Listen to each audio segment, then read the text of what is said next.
Hello guys, અમે આવ્યા હતા બેચરાજી હેડે અને તાર ટાઈમ થયો ચેર ને ચેર થઈ અને અમે બધાની હવે વેકાઈ જઈ બરોબર. બધા હવે થાકી બેઠા જોવા રહ્યો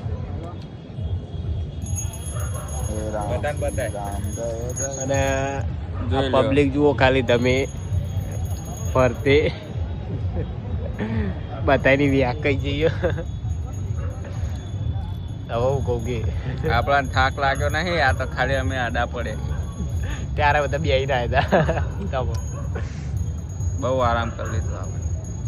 અને કેટલા વાગ્યા ચાર વાગે કોઈ રખડતું હોય ટાઈમ બીજી તારીખે બરોબર 4 વાગે કોઈ રખડતું હોય આટલા અને વિડીયો અભિયાલ તમે પાસે આવી જાય તો કોમેન્ટ કરી નાખજો. ભેગા થવા આવજો. સ્ટેજની પાસે આપણે રીતમ સેટ કરેલી તો કલાકારને જરૂરત તો જલ્દી આવી જજો.